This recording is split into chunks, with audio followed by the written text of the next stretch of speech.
Olá, pessoal. Bem-vindos à minha sala e à nossa roda de conversa. Eu tenho o prazer de receber aqui em minha sala e dividir com vocês os amigos arquitetos, assim como eu, Peterson Dantas e Lívia Nobre. Eu sou Anita Alves, arquiteta caicoense. Ambos não, os três somos caicoenses, os três somos arquitetos e temos em comum um outro amor que é o patrimônio histórico. Alguns trabalhando mais, mas o patrimônio histórico sempre permeou bem as nossas vidas. Estamos aqui num evento promovido pela Caicó Criativa. É uma feira virtual chamada Botija, Caça aos Tesouros Criativos. Este projeto foi contemplado pelo edital de Economia Criativa do SEBRAE, RN, 2021, e tem o propósito de destacar o potencial de Caicó para os negócios criativos. A programação será toda desenvolvida pelo portal, com debates, oficinas, exposições, loja virtual para produtos regionais e apresentações culturais. E, posteriormente, todo o material será disponibilizado no site www.caicocreativo.com.br. Antes de passar a palavra para os nossos colegas, eu já queria dar minha palavra de agradecimento pelo convite. Uma grande honra estar aqui mediando um assunto tão importante para a gente, para a Caicó, para o Seridó como um todo. E eu queria agradecer a Caicó Criativa nas pessoas de Diego Vale e de Leane Régia. Agora vamos passar a palavra para o primeiro convidado, Peterson Dantas. Vou apresentá-lo em poucas palavras, que ele é extremamente econômico nas palavras. Quem é Peterson Dantas? Peterson Michel Dantas é caicoense, arquiteto e mestre em arquitetura pela UFRN, Urban Sketcher e aquarelista. É professor do IFRN, da área de desenho e projeto arquitetônico. Líder do grupo de pesquisa IDEA, Integração e Desenvolvimento em Engenharia e Arquitetura. Com a palavra, Peterson Dantas. Seja bem-vindo. Maravilha. Muito obrigado, Anita. É uma honra ter sido convidado aqui, né, para falar coisas que a gente gosta tanto, né, esses assuntos. Fala sobre arquitetura, sobre economia criativa, sobre Caicó, sobre como a gente pode melhorar, né, como é que cada um pode empreender e empreender trabalhando esse conteúdo que a gente adora, que é arquitetura e Caicó. Então, agradeço aí o convite, estou às ordens aí para a gente começar um bate-papo. Então, seria melhor você já começar, né? Na sequência que ele entraria. Pode começar Tá joia. A sua fala. Tá joia. Eu trouxe aqui uma sequenciazinha de slides para ir guiando aqui a nossa conversa. Pode colocar no ar, por favor. Eu intitulei aí essa sequência que eu vou conversar, que eu trouxe aqui para a gente conversar, de patrimônio arquitetônico e economia criativa. A cidade como meio, a cidade como produto. Agora, a ideia é que a gente seja uma conversa um pouco informal, tá? Em alguns momentos até vou pedir aí que vocês colaborem, contribuam, e também vocês vão ficar à vontade aí para também, na hora que vocês quiserem, vocês podem interagir aí. Tá joia? Bom, a Anita já me apresentou aí. Quem quiser fazer um contato comigo depois, trocar uma ideia, a única rede social que eu utilizo é o Instagram. Então, tá aí o meu contato no Instagram, Peter Dantas, com 2 T's, tudo junto. Eu costumo me apresentar como um arquiteto que virou professor. Tive aí cerca de 15 anos de trabalho com projeto de arquitetura e nos últimos 3 anos venho trabalhando aí como professor. Mas uma coisa assim que eu gosto muito de fazer e que vou continuar fazendo sempre e que faço desde criança é desenhar. É uma coisa que eu gosto muito. E aí eu participo desse coletivo chamado Urban Sketchers, que Lívia também participa, né? Que ela vai falar com a gente aí, vai conversar com a gente daqui a pouco. E os Urban Sketchers, o que é? Um grupo de pessoas que gosta de desenhar, gosta de andar pela cidade e sai desenhando pelas cidades que vive, pelas cidades que visita, enfim. Isso é um movimento global, né? Mas cada cidade funda o seu grupo. Então, normalmente, quando eu estou por aí, eu saio andando com o meu caderninho. Deixa eu ver aqui se eu estou colocando um bom ângulo. Geralmente um caderninho como esse, né, em viagens, eu saio levando, ou saio também aqui. A gente se encontra aqui em Natal e desenha lugares aqui da cidade. Ainda falando sobre os Urban Sketchers, uma grande realização que a gente teve recentemente foi um convite para ilustrar o livro Caminhos de Natal, da autora Jeane Fonseca Nese. É um livro que ele já tinha a sua primeira edição, e essa que é a segunda edição dele, saiu há pouco tempo. É um livro que foi publicado pelo Instituto do Patrimônio Histórico-Artístico Nacional. Ele está disponível em PDF no site do IFAM, que é o Instituto do Patrimônio Artístico Nacional, e tem ilustrações de diferentes componentes do grupo Urban Sketchers, né? Aqui, por exemplo, uma minha. Então, foi uma grande realização do grupo. Está muito bonito o livro, super bem produzido. Bom, voltando aqui para... Acho que eu já falei bastante aí das coisas que eu faço. E aí, entrando aqui para o início da nossa conversa, eu trouxe aqui, eu fui estudar um pouquinho, né, sobre alguns conceitos, o que é economia criativa, que a gente fala tanto. E aí eu cheguei nesse conceito aqui. A economia criativa trata dos bens e serviços que se referem ao conjunto de atividades assentadas na criatividade, no talento ou na habilidade individual, cujos produtos incorporam propriedade intelectual e abarcam desde o artesanato tradicional às complexas cadeias produtivas das indústrias culturais. Um outro conceito que eu estou trazendo aqui é o seguinte: na economia criativa, o valor é baseado em novas qualidades imaginativas, ao invés dos recursos tradicionais de terra, trabalho e capital.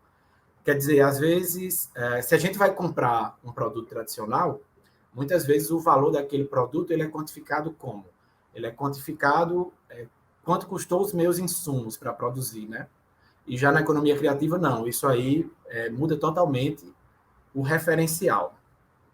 Bom, nesse pequeno estudo aí que eu fiz, eu identifiquei que o primeiro autor a falar mais precisamente e cunhar esse termo aí, economia criativa, foi exatamente esse John Hawkins, que aparece aí na segunda citação.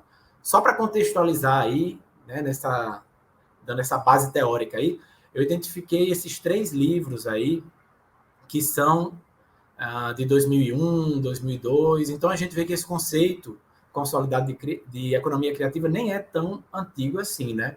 Ele veio se consolidando aí mais ou menos após os anos 2000, embora já se discutisse antes sobre a economia criativa.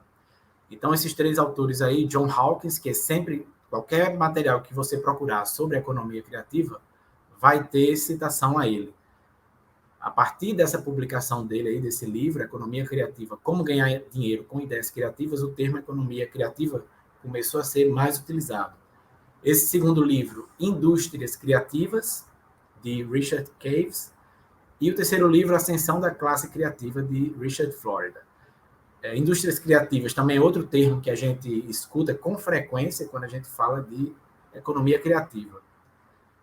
Uma coisa que eu queria chamar a atenção aí, especialmente para a Anitta e Lívia, é que eu fui procurar qual era a formação desses autores.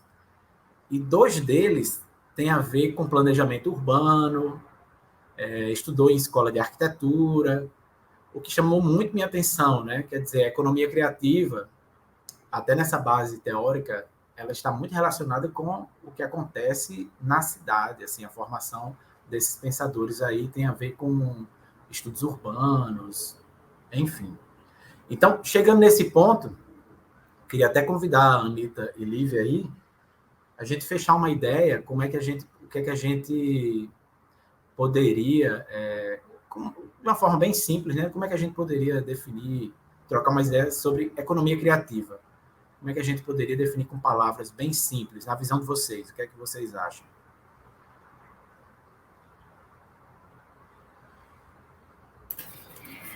Peterson, eu estava... Estão me ouvindo? Tá, né? Sim.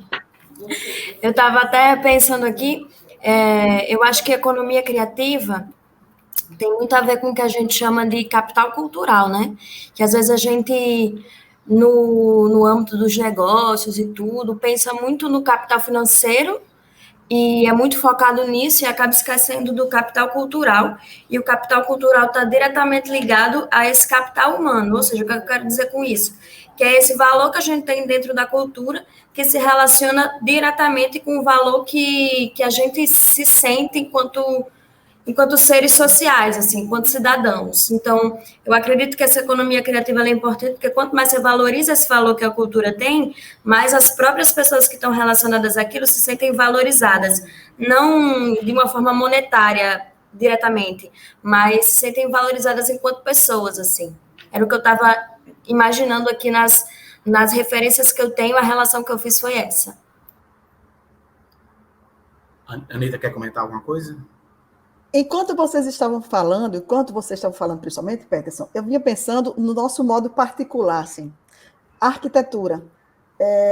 Aquela coisa que é intrínseca de determinado local, que só existe naquele local e que as pessoas vão lá para conhecer.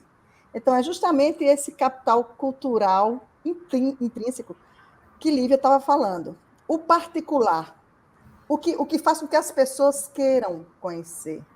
É uma ideia. Não é tangível, mas você quer ir lá ver.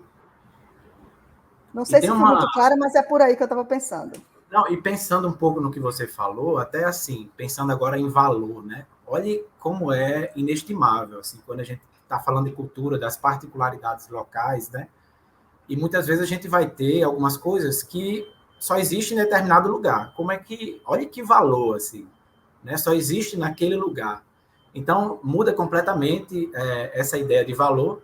As pessoas podem passar a adquirir algo porque é de determinado lugar, né? Porque tem aquelas características daquela cultura. Isso aí é super interessante. Anitta, quer comentar? Mas, às vezes, eu acho que essa ideia de que só existe em determinado lugar também é perigosa. Eu vou falar disso mais na frente. Porque não é que só existe em determinado lugar, mas só existe daquela forma naquele lugar. Porque, por exemplo, se a gente for falar de arquitetura, a arquitetura que existe em Caicó, ela é significativa porque existiu no Seridó inteiro, assim, e tem relação com a arquitetura que existiu ao longo dos séculos no Brasil inteiro.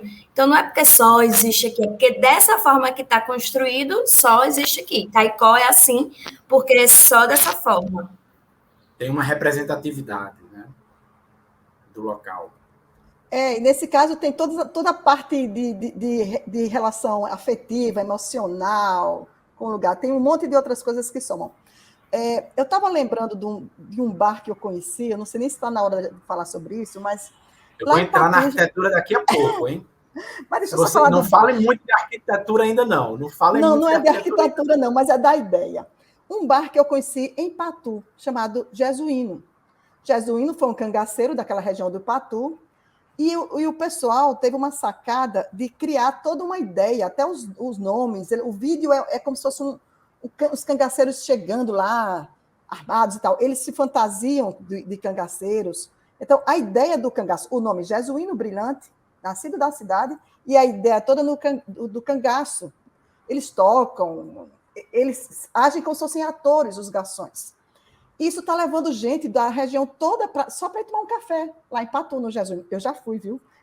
Eu já fui picada por essa mosquinha da curiosidade e fui lá. Vamos continuar. E ter a experiência, né, de tomar o café no Jesuíno. É nesse sentido, assim, o café do Jesuíno tem café em vários lugares, mas o café do Jesuíno só tem no Jesuíno. Bom, aí, começando a entrar na arquitetura, eu queria comentar aqui sobre a existência, né, desse projeto da Unesco chamada Rede de Cidades Criativas. É um projeto que foi criado em 2004 e aí tem o objetivo de promover essa cooperação entre as cidades que identificam a criatividade como fator estratégico para o seu desenvolvimento. Eu estou fazendo referência a esse projeto aqui, principalmente porque às vezes a gente fica falando, economia criativa. na prática, o que é que a gente pode, quais atividades a gente pode incluir na economia criativa. Então, eu resolvi pegar esse relatório aqui da Unesco para identificar algumas atividades, né, as atividades que o projeto Cidades Criativas identifica. Então, ele identifica aqui as atividades de artesanato e arte popular, design, cinema, gastronomia, literatura, arte midiática. Foi uma tradução aqui que eu encontrei, mas o que é que seria arte midiática? Talvez até se utilize aí outro termo, mas é a arte baseada em tecnologia.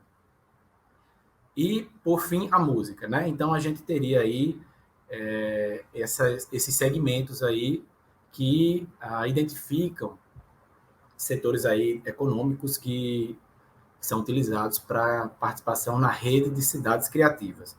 Para a gente ter mais ideia ainda dessas atividades, eu trouxe aqui o vídeo que promove, né, o projeto Cidades Criativas. É um vídeo que está aqui no YouTube, o vídeo da Unesco. Eu vou reproduzi-lo agora. É um vídeo curtinho, tá? 1 minuto. Para a gente ter uma ideia, né, vai ter algumas palavras em inglês e tal, mas é tão rápido que o mais importante aqui são as imagens, tá? Só para a gente ter uma ideia de quais setores se enquadram aqui na rede, no projeto Rede de Cidades Criativas da Unesco.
É um campo bem grande, né? A gente consegue perceber aí como o vídeo, que é um campo assim bem grande mesmo. E o interessante é que vai desde artesanato, né, a arte popular, até o emprego de tecnologias de ponta. E nesse amplo espectro aí, a gente vê a arquitetura presente em vários momentos, né? Na parte do design, né? Design como criação, como projeto, a arquitetura está super relacionada, mas ela acaba entrando aí como uma base. Por exemplo, a gente viu aí uma projeção em uma fachada de um prédio antigo, seria aí um projeto de arte midiática, aqui na tradução que eu trouxe, né? Você tem a tecnologia projetando, mas a arquitetura está lá, servindo de base para essa projeção. Eu já vi projetos assim, incríveis, que trabalham com projeções em fachadas, né? Que parece, tem hora que está desmoronando o prédio e é só projeção, depois reconstrói e tal. Então, a arquitetura ela acaba entrando aí em diversos segmentos. E para ressaltar a importância da arquitetura na economia, eu achei bem emblemática essa imagem que eu trouxe aqui das cédulas do euro, né, da moeda euro. Se a gente procurar essas imagens aqui na internet, olhar com atenção, a gente vai perceber que o que é que estampa as cédulas do euro, né, que é a moeda da União Europeia, de vários países da Europa. Se a gente observar bem, a gente vai ver que o que estampa essas cédulas é arquitetura, é o patrimônio arquitetônico. Cada cédula dessa do euro representa um estilo arquitetônico, um período da história da arquitetura. A nota de 5 é o clássico. A nota de 10 está aqui como romanesco, né? Seria o românico, que a gente chama. A nota de 20 é a arquitetura gótica. A nota de 50, a arquitetura renascentista. A nota de 100, o barroco e rococó. A nota de 200, ela está aqui como arquitetura do século XIX, que utilizou bastante ferro e vidro, né? Aqui, no que a gente estuda, na história da arquitetura, a gente chama, né, Art Nouveau, por exemplo, seria desse período aí. E na nota de 500, arquitetura moderna, a arquitetura do século XX. Então, acho que essa imagem, ela faz bem essa transição da importância da arquitetura na economia, para a gente agora entrar mais precisamente no patrimônio arquitetônico. E eu encontrei aqui uma definição de patrimônio arquitetônico mais ampla, é da Direção-Geral do Patrimônio de Portugal. Fala o seguinte: o patrimônio arquitetônico construído e paisagístico, englobando os aspectos do meio ambiente resultantes da intervenção entre as pessoas e os lugares através do tempo, é um recurso de importância vital para a identidade coletiva e um fator de diferenciação e de valorização territorial que importa preservar e legar para as gerações futuras. Eu acho esse texto aqui, ele coloca muitas palavrinhas-chave, assim, que na minha impressão, assim, são fundamentais para a gente começar a falar de patrimônio arquitetônico, né? Essa coisa de não tratar as edificações isoladamente, mas tratar de um contexto mais amplo, englobar o meio ambiente, englobar o tempo, né, as coisas que aconteceram ali, e essa ideia de identidade coletiva, valorização territorial. Então, acho bem importante aí. E nesse ponto aí, gostaria de saber se Lívia e Anita gostariam de conversar agora mais precisamente sobre o patrimônio arquitetônico, sobre essas definições. Eu vou deixar para quando eu for falar depois, viu, Peterson? Porque senão, se eu começar, eu não paro mais. É melhor você concluir aí e depois eu faço minhas considerações. Pronto, beleza, então. Então, eu vou seguindo aqui. Então, a gente veio da economia criativa para a arquitetura, e aí eu vou trazer aqui algumas experiências pessoais, lugares que eu visitei, e vou falar um pouco aqui da arquitetura como meio. E aí, depois dessa definição do patrimônio arquitetônico que eu trouxe, eu gostaria de ampliar esse termo para a cidade como meio. Estou falando de arquitetura, mas vamos entender aí um contexto mais amplo. A cidade como meio. Por que como meio? Um meio para a economia criativa. A economia criativa, a gente pode ter serviços, a gente pode ter produtos, né? Então, quando se trata de serviços, é muito importante a cidade, ela vai servir como um meio. O cafezinho lá que a Anita tomou, né, ela estava comprando um café, mas a cidade, o ambiente, o contexto lá onde se encontra o café, foi um meio aí para ela poder tomar esse café. Então, eu pensei em trazer aqui alguns exemplos, mas para seguir aqui a minha linha de Urban Sketcher, eu resolvi pegar lugares que eu tivesse desenhado. Então, eu selecionei aqui alguns desenhos, lugares de viagens que eu fui. Não é porque é um exemplo de como tratar o patrimônio arquitetônico. Não é necessariamente um exemplo bom ou ruim. São lugares que eu visitei que eu destaquei aqui, que eles consideram que havia uma pré-existência ali e, por exemplo, teve uma obra nova e a obra nova se posicionou de alguma forma, certo? Então, eu escolhi aqui alguns desenhos da cidade de Toronto. Eu passei um mês lá em Toronto, no Canadá, e saí um pouco da rotina de turista. Porque durante um mês a gente acaba tendo outro tipo de rotina. E a primeira coisa que eu queria destacar foi um evento que eu participei lá, chamado Doors Open Toronto. Nesse evento, prédios públicos, particulares, todos os parceiros, né, que se credenciam ao evento, eles abrem as portas para o público e as pessoas podem visitar. E aí cada prédio vai ter uma programação diferente. Eu visitei esse aqui, que é a prefeitura lá de Toronto, um prédio enorme. Vocês estão vendo aqui, 2 torres, não coube no meu desenho, inclusive, e aqui tem um auditório. Essa imagem aqui é dentro do auditório, e aí tinha um documentário muito legal com o arquiteto, as condições daquele projeto, daquele prédio, o que é que funciona ali, explicando toda a história do prédio, a construção e a sua utilização.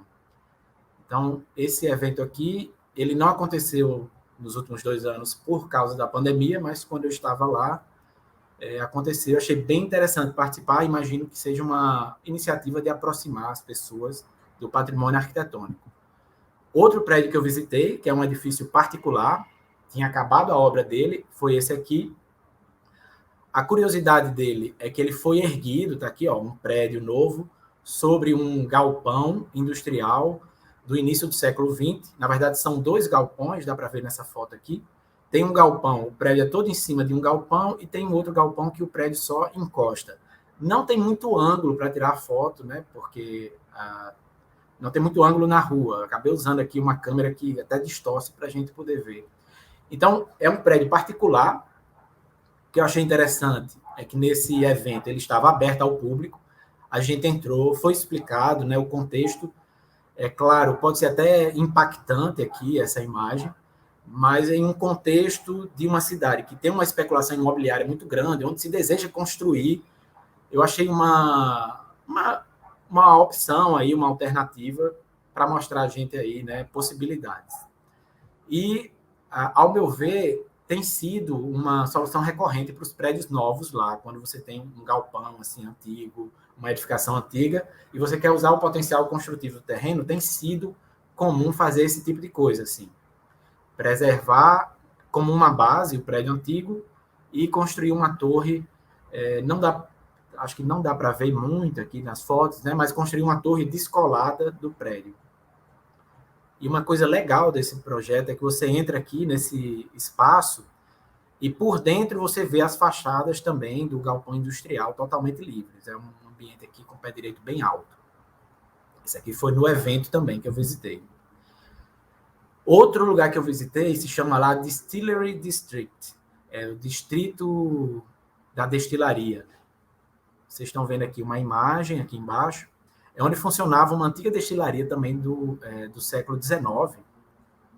E aí, no início dos anos 2000, um grupo comprou, é como se comprasse uma parcela de um bairro, e eles revitalizaram e criaram alguns empreendimentos. Aí, uma coisa interessante é que eles não aceitaram nenhuma grande rede entrar aí, tipo uma rede, sei lá, fast food, aquelas grandes redes, né? Eles reservaram para negócios menores. Tem uma cervejaria que é da cidade, que é aí. E também eles fizeram aqui, nessa ponta a gente está vendo edifícios novos, né? Uma solução parecida com a que eu mostrei agora há pouco. Aqui o meu desenho que eu fiz é exatamente o outro lado desse prédio aqui, ó. Essa fachadinha aqui é essa aqui, e aqui é o outro lado. Esse vermelhinho é esse aqui. E aí tem muita loja, muito restaurante, muitos cafés. As ruas que eram para veículos agora são todas para pedestres, então você tem aí várias quadras só para pedestres. E aí esse aqui eu acho que se enquadra muito bem aqui nessa relação que eu estou querendo criar, né, que eu estou discutindo aqui, arquitetura e economia criativa. Esse outro exemplo polêmico, inusitado aqui, é um arquiteto inglês que fez esse projeto lá, é uma universidade de arte e design, que ia fazer uma ampliação, a universidade, o prédio original da faculdade está aqui, e o projeto resolveu suspender aqui, para não tocar no prédio original, suspender essa caixa aqui, né? Um projeto bem impactante, e imagino que foi muito polêmico, né? Mas eu trouxe aqui porque, como eu falei, é um projeto aí que ele considera que existe alguma coisa aí já. Ele resolveu separar bem, né, o que já existia e o que é novo, e resolveu levantar também porque do outro lado dessa passagem vai para um parque público. É o prédio aí da Universidade de Arte e Design de Ontário, que eu também visitei lá. Outros 2 que eu visitei foi o Museu Real de Ontário, que também é bem impactante, né? Aqui está o desenho que eu fiz, aqui uma imagem. Ele foi construído em 1914, esse prédio original, e em 2005 teve essa intervenção, que também é bem polêmica, é um projeto do arquiteto Daniel Libeskind. Essa é a linguagem de todos os projetos dele, né? Ele sempre faz esses prédios bem distorcidos e tal, e aí quando ele pegou um prédio que já existia, ele resolveu fazer essa junção dramática aí, né, digamos. Também é um exemplo que considera que existia algo, né? Ele não cobriu a fachada, escondeu tudo. Ele fez essa junção dramática aí. Então, é um museu. Outro prédio que eu visitei se chama Casa Loma. é um casarão do início do século XX, né? Seria para a gente aqui um ecletismo, né? No início do século XX foi esse sonho de morar em um castelo. Então foi construído aqui, você visita, e é uma visita que é quase que arquitetura por arquitetura, é para você circular nesses ambientes. Tem algumas exposições aí, mas assim, são exposições de objetos, coisas desse tipo. E o espaço também é utilizado para festas, eventos. Não sei se alguém que está assistindo a gente aí consegue identificar, mas talvez algum cinéfilo aí já tenha até identificado. Eu fiz questão de colocar esse desenho aqui, citar esse prédio aqui, porque dentro da economia criativa, ele é muito utilizado como cenário de filmes. E o mais famoso, ele foi utilizado no filme X-Men. Ele é a casa dos X-Men, aí é onde eles moram, e tal, a casa do professor Xavier, na Casa Loma. Então, e eu imagino que alguns fãs dos filmes também acabem visitando por isso. Bom, pessoal, isso aí foi o que eu trouxe para dar alguns exemplos de lugares que eu visitei. Aí, como eu falei no início, a arquitetura sendo considerada como um elemento pré-existente e diferentes abordagens aí, né, algumas polêmicas e dramáticas, para falar da arquitetura como meio, né, a arquitetura como esse meio dessa experiência na economia criativa. E o segundo tópico que eu queria trazer aqui é a cidade como produto, quando a gente pode se apropriar aí da arquitetura e da cidade e utilizar a cidade aplicada diretamente a um produto. Eu trouxe aqui um exemplo de um produto criado por mim. Em 2015, 2016, eu criei essa série de ilustrações aí que faz uma homenagem a Oscar Niemeyer. É uma série de ilustrações onde eu pego a arquitetura de Oscar Niemeyer, né? Eu escolhi o intervalo da obra dele e fiz essas ilustrações aí. Foi um projeto aí que fiz uma parceria com um amigo, ele fez outras ilustrações, eu fiz essas aqui. A gente criou um portal onde a gente comercializou esses quadros. Também fiz uma parceria com uma loja local. Tenho ainda um quadro aqui para mostrar, que não estava na parede, para vocês terem uma ideia. E, opa, voltou minha imagem, deixa eu colocar aqui novamente. Tá aí. Essa obra é lá em São Paulo. São obras em diferentes partes do Brasil. E essa série de ilustrações também me rendeu, eu vou agora me amostrar, como a gente se diz, um certo prestígio, porque ela foi publicada no site mais importante de arquitetura que a gente tem, que é o ArcDaily. Então tá aí a reportagem, né? Peterson Dantas nasceu em Caicó, reside em Natal, uma sinopsezinha, e fala da série que eu criei, Ode a Oscar, né? Que é uma homenagem a Oscar Niemeyer. Aqui tem um painel mostrando todas as ilustrações juntas, e é um exemplo, ao meu ver, de como a cidade, como a arquitetura, ela pode inspirar aí produtos, né? Essa série de estampas também, ela tem uma ideia aí dela virar camiseta, né? Até o momento não virou, mas tem essa ideia também de aplicar a camisetas. E para finalizar, e trazendo agora mais para o nosso contexto, do Rio Grande do Norte, eu trouxe essa letra da música Avenida 10, de Babal Galvão, né? Uma música linda, linda, linda. E eu estava lendo sobre ela para poder fazer essa participação aqui, né? E ela é cantada, muita gente conhece ela sendo cantada por Geraldo Azevedo, né? Mas ela é de um autor aqui de Natal chamado Babal. E ela, pelo que eu li recentemente, ela está sendo candidata a se tornar patrimônio cultural natalense.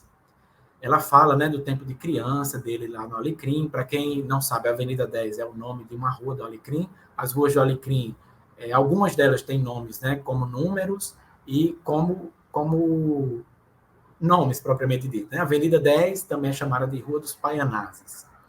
E nessa música ele fala do tempo dele de criança, lá na rua, que ele brincava. Tem uma parte aqui que ele faz referência à ditadura militar. Éramos todos devotos, meninos fiéis. Quando não era possível ter sonho, a gente tinha um, e ele girava em torno da Avenida 10. eles ainda não entendiam o que era a ditadura militar, mas mesmo naquele momento onde não era possível sonhar, eles tinham aquele sonho que girava ali naquela vizinhança deles. É uma música muito linda, e na reportagem que eu vi, ele fala assim, quando ele foi conversar com Geraldo Azevedo, eles se encontraram e tal, e ele mostrou essa música, Geraldo Azevedo ficou muito tocado, e ele se perguntou assim, né, por que ele estaria tocado? Se Avenida 10, será que faria sucesso? É uma música que fala de Natal. A Geraldo Azevedo falou para ele, todos nós temos uma Avenida 10 no coração, porque essa música ela fala, né, das nossas lembranças, da nossa infância, na cidade que a gente viveu. Então, o Geraldo Azevedo também tinha lá uma lembrança dele, né, que seria uma Avenida 10 dele, lá em Petrolina. Eu tenho lembrança, quando eu escuto essa música, eu vou para os meus tempos de criança, também em Caicó. Então, depois, até se puder encerrar o nosso encontro com a Avenida 10, eu deixo essa sugestão aí. E aí eu chego aqui ao final da minha fala, pessoal. Fui discutindo sobre arquitetura dentro da economia criativa, né, compreendendo aí a cidade como um meio e a cidade como um produto. No final agora, para a gente se aproximar mais da nossa realidade e também para eu fugir um pouco daquela minha zona de conforto, que é arquitetura, imagem, desenho, resolvi trazer essa letra aí da música de Babal, essa música maravilhosa. Uma coisa importante que eu acho aqui é que sempre considerando essas duas dimensões, ao meu ver, uma alimenta a outra. É importante cultivar a cidade como meio na economia criativa e também é importante cultivar a cidade como um produto na economia criativa para que a gente fortaleça essa relação. É isso, pessoal. Cheguei aqui no final da minha apresentação. Vou passando aí a palavra para a Anita. Muito obrigada, Peterson. É sempre muito bom ouvi-lo. E uma coisa a mais, uma informação a mais, Babal Galvão também é arquiteto, como nós. Você não sabia disso? Não sabia. E ele também tem um irmão arquiteto. São três irmãos músicos, a família Galvão, tem Babal, João Galvão e tem Galvão Filho. João Galvão também é arquiteto.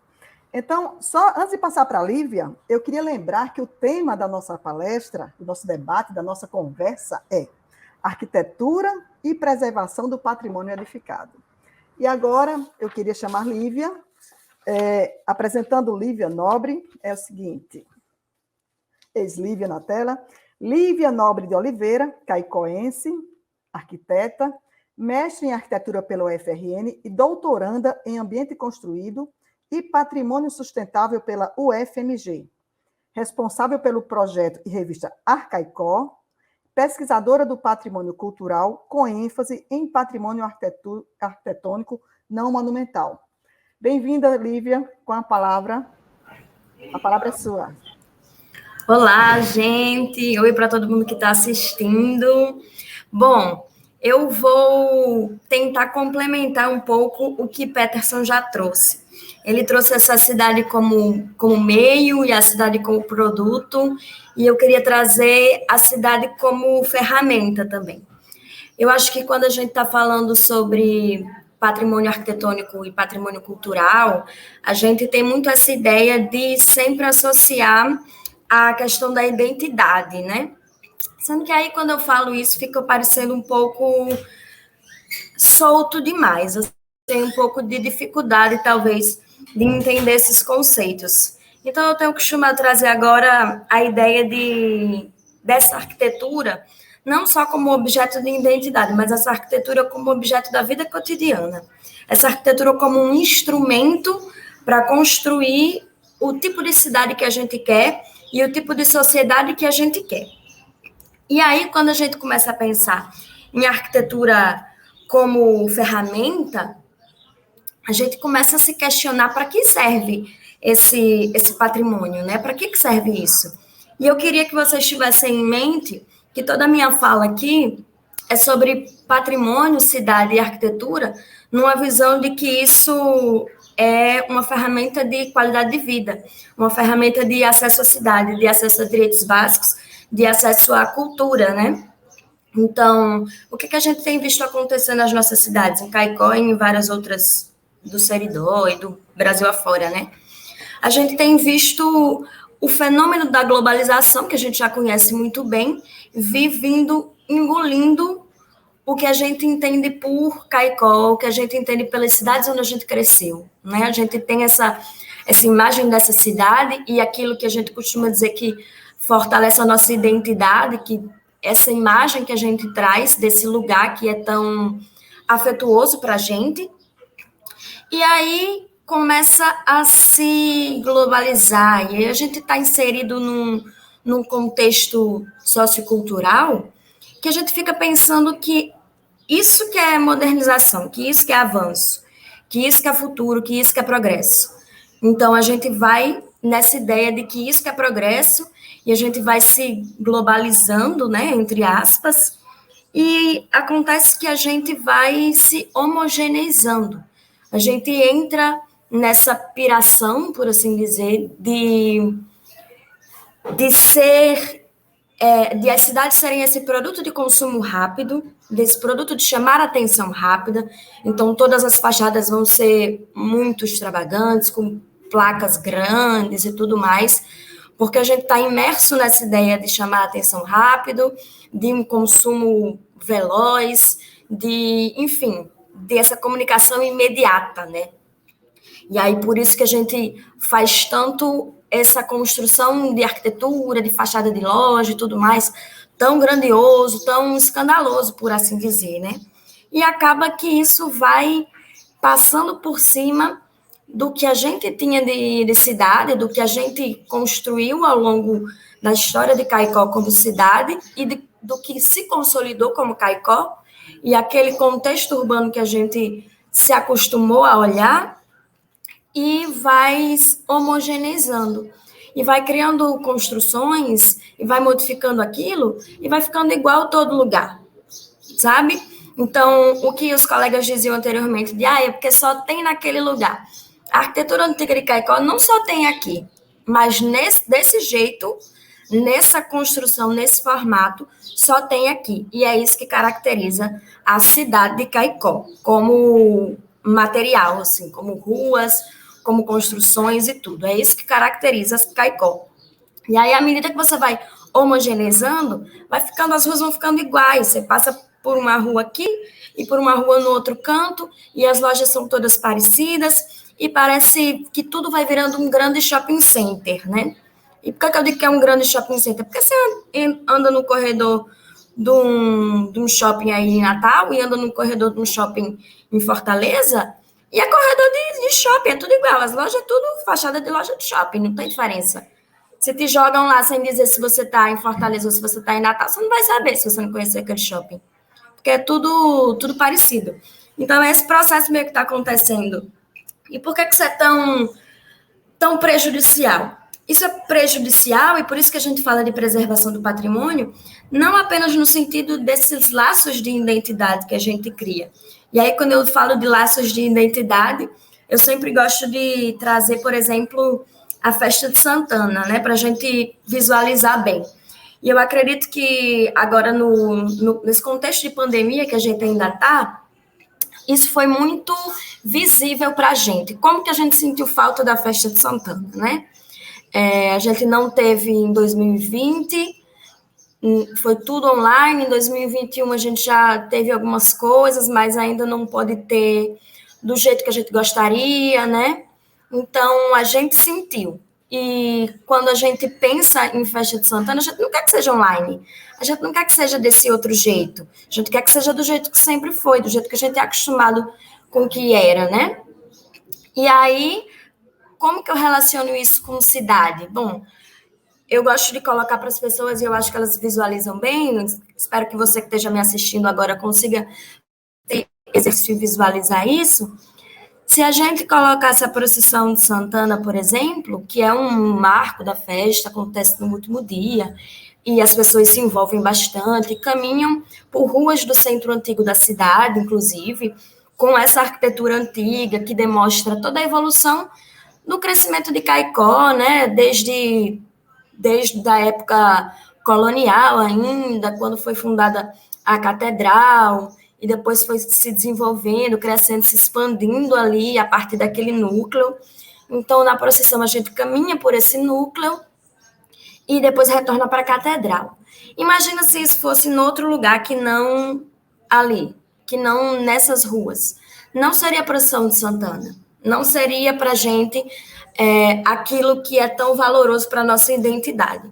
Então, eu acho que quando a gente pensa isso, nesse contexto que a gente viveu de pandemia, de como que a gente foi privado disso, a gente consegue perceber como essas coisas são importantes, né, enquanto identidade, e como que isso faz falta para a gente.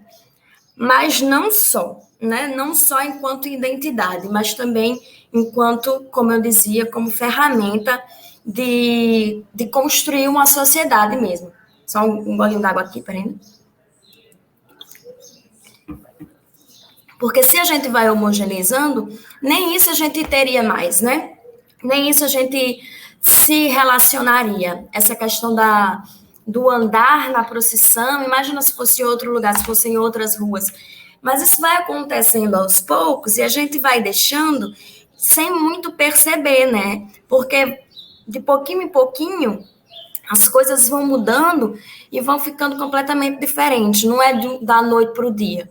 Então, a gente sentiu agora na pandemia porque foi, de repente, que a gente foi privado daquilo. Como que a gente está vendo acontecer em Caicó, com as construções sendo não preservadas, sendo modificadas ou sendo demolidas, isso vai acontecendo, não vai ser do dia para a noite, mas isso tem acontecido até numa velocidade bem significativa. E aí a gente deixa de considerar a cidade com seus valores simbólicos e com seus valores afetivos e com seus valores culturais. E era aquilo que eu falava sobre capital cultural, né? Como que isso se relaciona com essas construções.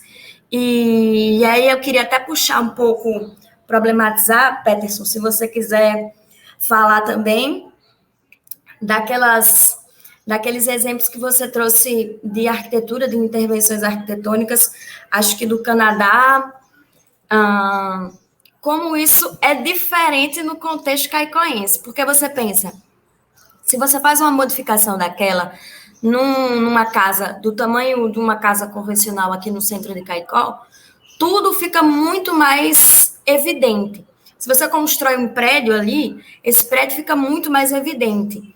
E por que isso afeta? Porque aquilo vai afetar a visão que você tem daquela região, né? E afetando a visão que você tem, com o passar do tempo, isso vai afetando os usos que você tem dali também, porque fica um outro espaço, um outro ambiente. Então, às vezes, se você traz exemplos, queria até que você comentasse desses exemplos que você trouxe, às vezes a gente traz exemplos dessas intervenções dramáticas que podem funcionar para outros lugares, mas quando a gente coloca aqui, não funciona. E aí eu vou citar o exemplo daquela casa, queria até ter trago imagens, mas não estava nem querendo falar dessa casa, mas aí de uma casa que foi recentemente demolida aqui, né, na cidade de Caicó, e que o pessoal falou, mas podia ter deixado só a fachada e construído um prédio dentro. Aí eu fiquei, não podia. Isso também não era legal. Porque qualquer coisa que faz, você tira essa leitura, você muda muito aquela visão que você tem dali, né? E aí você acaba deixando de fazer essa comunicação dessa cidade criativa, dessa cidade cultural, dessa cidade que tem essa relação com a história e acaba trazendo aquilo que eu falava no início, desses valores de consumo imediato, de chamar a atenção imediatamente. Então, queria que você comentasse um pouquinho sobre isso, assim, dessa mudança de escala. Perfeito, Lívia. Assim, como eu falei no início, eu trouxe alguns exemplos eu selecionei os exemplos pela minha vivência, porque eu queria trazer aqui a partir dos desenhos e tal. Mas a gente não quer transpor aquelas soluções, né, de uma grande metrópole mundial para uma cidade do Seridó, né? É só para mostrar realmente alguns projetos que consideraram ali que existia uma pré-existência. Falando um pouquinho da cidade de Toronto, é uma cidade muito grande, seria tipo São Paulo, né? E que tem uma especulação imobiliária, ou seja, com certeza, muitas edificações de valor cultural já foram demolidas lá. Então, uma solução recente, né, que eles estão encontrando lá para explorar o potencial construtivo, o que é o potencial construtivo? A possibilidade de construir. O potencial construtivo é definido normalmente no plano diretor da cidade, né? Vai definir os lotes que podem construir mais ou menos. Isso eu até imagino que seja um ponto que gera assim, uma pressão sobre os imóveis de valor cultural, porque normalmente esses imóveis estão no centro das cidades, né? Muitos deles, e geralmente as áreas centrais da cidade têm um potencial construtivo maior. Então, é naturalmente uma pressão aí que esses imóveis vão sofrer. É um desafio, né? Lidar com essa pressão do potencial construtivo, o proprietário querendo utilizar, e essa preservação dessa arquitetura original. Caicó é outra escala, realmente. A cidade do Seridó é outra escala. A cidade de Toronto, que foi o exemplo que eu trouxe, a gente vai andando e a gente percebe, é como se percebesse duas cidades. Tem a cidade do pedestre, que eu tenho aquelas fachadas, né, preservadas, e tem a cidade de quando você está dentro dos prédios, que aí você só vê prédios, realmente. Então, é outra realidade, não é a mesma coisa de forma alguma. Eu acho que quando a gente... você colocou essa questão de Toronto e tal, e a gente tem muito esse impulso de pensar a cidade e pensar esses espaços do ponto de vista desse capital financeiro, né, desse valor econômico. E aí, por isso que os centros antigos são tão visados, porque eles são muito bem conectados e as pessoas andam muito ali. Então, a questão é que a gente, quando fala dessas construções antigas, desses outros valores, a gente tem que trazer um outro ponto de vista, não só esse ponto de vista do financeiro, mas o ponto de vista do capital cultural, como eu dizia, dessa simbologia, dessa afetividade, mas principalmente do ponto de vista de como que a gente pode garantir uma sociedade com mais direito à cultura e com mais direito à cidade. Porque à medida que você vai construindo coisas muito mais extravagantes ali, você afasta um certo público. E o que a gente costuma na arquitetura falar, não só na arquitetura, mas a gente arquiteto é bem acostumado com esse termo, da gentrificação, né? Você deixa lá uma coisa tão chique, tão isso, aquilo, que o público acaba se afastando. E aí, é por isso que eu sempre friso muito essa questão de deixar as pessoas serem protagonistas desse lidar com o patrimônio, porque elas precisam conviver com aquilo, elas precisam se sentir à vontade para viver naquele espaço. E aí, a gente, como eu dizia anteriormente, como eu dizia no começo, a gente é muito afetado por essa ideia de que aquilo só que é progresso. Essas superconstruções e essas coisas extravagantes é que são progresso. E a gente esquece de valorizar aquilo de potencial que nós mesmos temos. Então, eu acho até que essa feira traz essa perspectiva e acredito que vai trazer muito bem, porque a gente está em uma só mesa, mas tem várias outras mesas acontecendo e tem outros pontos de vista acontecendo e sendo colocados. Então, eu trago a minha fala aqui no sentido de chamar para que a gente deixe de só olhar para fora. A gente foi criado enquanto país mesmo, né, enquanto nação, e a gente foi todo o tempo com os olhos voltados para Portugal, com os olhos voltados para fora. Então, a gente não voltou os olhos para a gente não teve essa cultura de valorizar o que é nosso. E mais ainda quando a gente é de uma cidade do interior, que aí se a pessoa sai de Caicó para Natal, você já acha que é chique, você já acha que é o máximo. Então, nunca tem esse olhar dessa valorização, o que é muito contraditório, porque todo mundo que é caicoense, ou praticamente todo mundo, gosta de Caicó, ama Caicó e adora levantar a bandeira de Caicó em todos os lugares.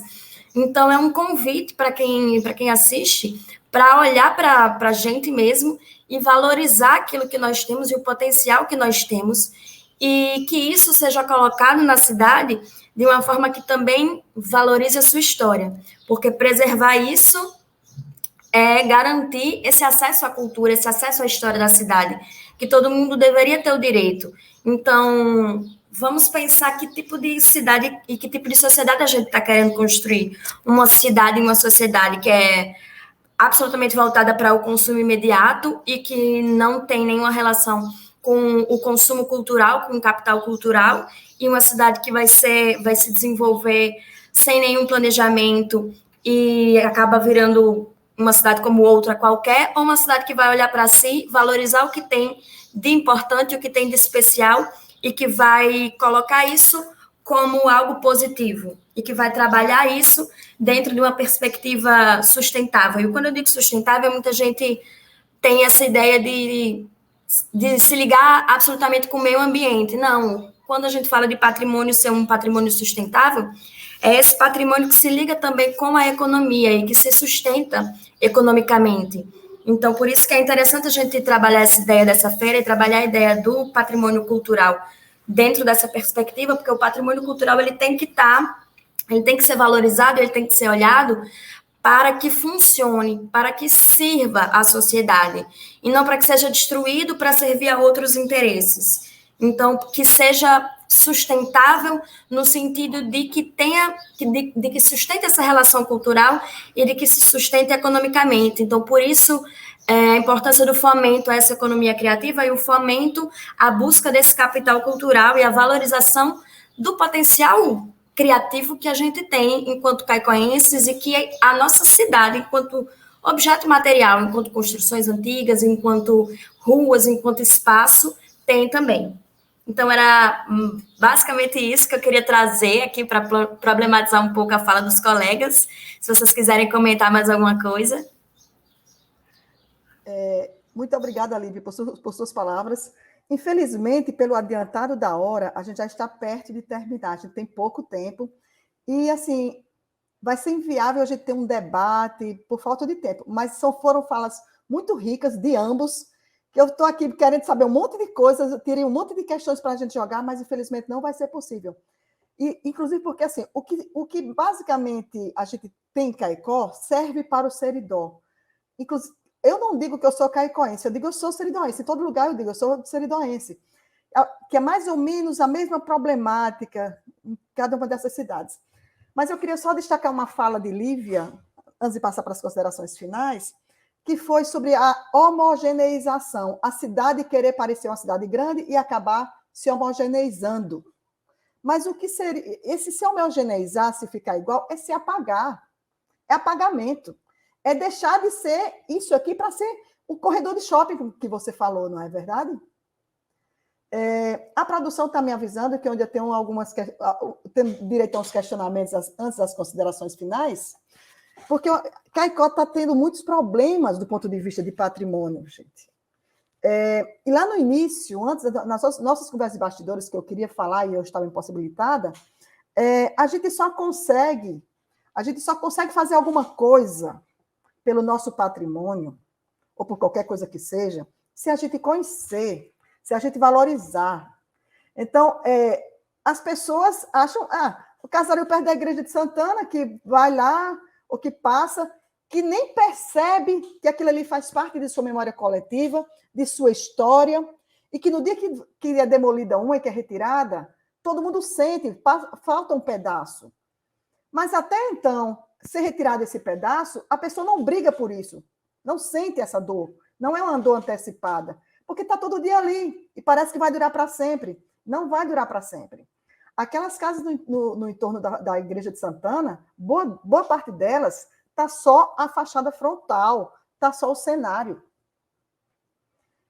E se alguém chegar com o valor que eles cobram, porque é um valor alto, capital estou falando, é um valor alto, a pessoa está vendendo um patrimônio de família, passado de anos, e para dividir por uma grande quantidade de pessoas, e esse valor sobe muito metro quadrado. Mas, se não, já teriam vendido, já teriam botado tudo abaixo, virado o lixo da história. Tenho duas questões sobre de patrimônio, mas envolve economia criativa, envolve trânsito, envolve urbano, envolve escala, que é a casa de Dona Lourdes, do externado de Dona Lourdes, que circulou pelas redes sociais um projeto de um edifício de nem sei quantos andares, que eu fico imaginando como é o escoamento de trânsito numa rua, naquela Praça do Rosário, vizinho a um patrimônio nosso, que é a Igreja do Rosário. Fiquei imaginando se não caberia uma solução, como a de que Peterson citou lá em Toronto, porque talvez doesse menos. Lívia já está com cara feia para mim. Mas eu sei que, claro que cada estudo é um estudo, cada caso é um caso, precisava se estudar cada caso, mas se precisa ter uma resposta local. E um outro caso, que é o açougue público, que tem se também divulgado aí, é uma coisa quase de bastidores, pouca gente ainda está sabendo disso, mas eu já vi que já teve no blog de Glaucia Lima informações sobre isso, que a rua Olegário Vale e o açougue público estão passando por reestruturações, tem uma proposta para isso, que aqueles barracos do açougue vão passar a ser de alvenaria, que é um projeto muito questionável, que acho que toda a população tem que opinar para saber se é isso que quer. E o açougue público, embora não seja um edifício que pareça bonito, mas ele pode ser reestruturado, ele faz parte da memória coletiva de todos nós. E faz parte da economia do município, né? Podia-se pegar esse conceito de uma economia criativa nesses dois espaços. E eu queria que antes de vocês passassem as considerações finais, que vocês tecessem alguns comentários sobre esses dois pontos que eu apresentei. Agradeço muito a vocês por isso. Vou passar a palavra para vocês. Eu quero falar. Olha, você falou ali, eu vou até dar uma contextualizada, que eu não sei se quem está assistindo entendeu do que a Canita está falando. Mas quando ela fala do externato Dona Lourdes, era externato, né, ali? Pronto. É uma construção antiga, até se tiver algum arquiteto assistindo, de filiação eclética, ao lado da Igreja do Rosário. E aí isso tem muita relação com o que eu falei sobre os exemplos que Peterson trouxe anteriormente. A gente pensa que patrimônio e que preservar o patrimônio é deixar a fachada lá, porque a gente tem essa visão muito restrita, até mesmo de espaço. Então, eu tenho que fazer um esforço muito grande para que as pessoas entendam esse tipo de leitura do espaço. Na verdade, todo mundo é capaz de entender, porque todo mundo sente aquela leitura do espaço, mas quando você fala, as pessoas têm dificuldade. Então, isso passa também por questões de planejamento urbano, mas eu vou falar disso em seguida. O que acontece? Existe uma coisa que parece uma coisa muito abstrata, chamada ambiência, que é você estar num lugar e você sentir, vamos dizer assim, vamos sentir a energia do lugar, a vibe do lugar. Você está lá e você sentir que você está na Praça do Rosário. E aí, eu gosto de falar isso e imaginar, por exemplo, quando a gente está na Praça da Matriz de Santana. Quando a gente está na Praça da Matriz de Santana, que a gente olha o Arco do Triunfo. E eu coloco o Arco do Triunfo, porque todo caicoense tem essa relação com o arco, todo mundo tem essa afetividade muito importante com o arco e tal. Sendo que imagina um arco em outro lugar, imagina um arco no meio de um monte de prédio. Você não teria essa relação que você tem com ele hoje, né? Então, o entorno do espaço também é importante. Então, não faz o menor sentido, é uma violência muito grande com o patrimônio, com a importância histórica, afetiva e até mesmo católica que existe naquela área em relação a ter uma igreja ali, a ter uma praça, a ter um outro tipo de uso do espaço, um outro tipo de relação com o espaço, uma escala totalmente diferente, e você subir um prédio. Isso é um absurdo, isso é uma falta de respeito, entendeu? Porque é uma escala totalmente diferente, totalmente invasiva. Então, aqueles exemplos que Peterson trouxe, tem quem goste de muitos daqueles, e eles servem para a gente até refletir e entender, e tem locais que até cabe, mas em Caicó não cabe porque qualquer coisa que você coloca ali muda muito a sua percepção do ambiente, muda muito a sensação que você tem ao chegar. Se você levanta um prédio ali, você tem outra sensação quando você chega. Não é a mesma de quando você chega num lugar que as casas estão naquela altura, que a coisa mais expressiva que tem naquele entorno é a igreja, então você tem um certo tipo de relação. E aí você coloca aquilo lá, e isso são coisas que poderiam ser facilmente solucionadas com a elaboração de um plano diretor decente para a cidade, né? Eu acho que eu vou comentar brevemente, porque se a gente fosse estender nisso, é outra conversa. Mas, enfim, um plano de gestão da cidade, de como se constrói, o que é que vai ser onde, o que é que vai ser aqui, o que é que vai ser ali. E isso são ferramentas de gestão que a gente já tem de tempos, que a gente já tem desde o Estatuto das Cidades, de trabalhar essa transferência de potencial construtivo. Se eu não posso construir aqui, então você vai construir mais alto no outro lugar. E é isso, porque a gente tem que pensar na cidade coletivamente, não é só no interesse de um grupo que vai estar ali, é no interesse de todo mundo que está andando naquele espaço. E como que você se relaciona com aquele espaço. E são coisas que a gente olha e que a gente pensa que vai travar a cidade, mas não vai. É só olhar para uma perspectiva de economia criativa propriamente dita. Então, é isso, acho que nem dá tempo de eu falar tanto do açougue, né? Mas quando eu falo do açougue é porque realmente, quando a gente fala de patrimônio também, a gente tem que trazer a perspectiva de participação popular quando você projeta as coisas. A gente tem que trazer a perspectiva de que as pessoas têm que participar porque é importante para elas. Então, não é só o material, é como que as pessoas usam aquele espaço. Então, se a gente vai modificar o açougue público, e que ótimo que se faça uma reforma, que se melhore aquele espaço, mas aquele projeto que está ali realmente vai melhorar? Aquilo foi conversado com as pessoas? Porque talvez não seja nem tão importante para elas a estética do lugar em si, mas essa forma como que a gente constrói modifica o jeito como a gente usa o espaço também, o jeito como a gente se relaciona com o espaço. Então, isso tudo tem que ser levado em consideração também. Acho que a gente acaba tratando as coisas de uma forma muito leviana e acaba tratando as coisas sem também pensar numa escala. Então, tem que ter, para lidar com o patrimônio, tem que ter esse olhar para o capital cultural, esse olhar para a valorização cultural, mas esse olhar também de planejamento e esse olhar também sensível para as escalas e para as pessoas. Muito obrigada, Lívia. Peterson, dá tempo se você falar e você já se encaminha para as considerações finais. Beleza. Bom, para não gastar tanto tempo, assim, eu acho que 2 pontos aí para nortear intervenções nesses contextos, né, do patrimônio cultural, do patrimônio arquitetônico. A primeira, eu vou começar de trás para frente, aí, o final da fala de Lívia, essa questão de existir algum arcabouço. Agora eu vou me colocar dentro da classe dos arquitetos, assim, como a gente fica ali no meio, né, no tiroteio ali. De repente, você é contratado para fazer um projeto em uma cidade que não tem uma legislação que lhe dê ali uma base, né, para você seguir, preservar, tal, e do outro lado você tem o cliente ali, olha, eu quero construir o máximo possível. Então, como arquiteto, a gente fica ali bem desconfortável, né? Eu acho que a solução passa aí pelo que Lívia falou no final da fala dela, que é a gente ter as regras do jogo, assim, estabelecidas. Ter um plano diretor, ter uma legislação.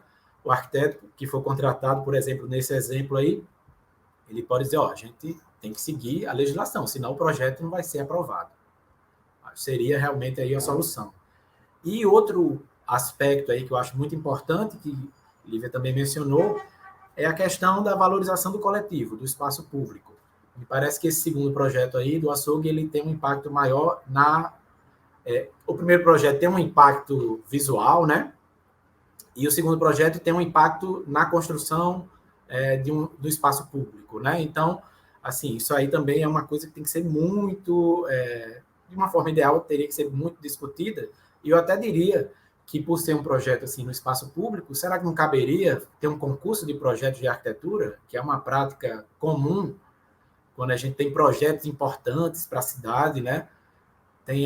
Chama o Instituto de Arquitetos do Brasil, aqui do Rio Grande do Norte, né, organiza um concurso, de repente, é uma possibilidade para dialogar essa construção desse projeto, já que é tão importante.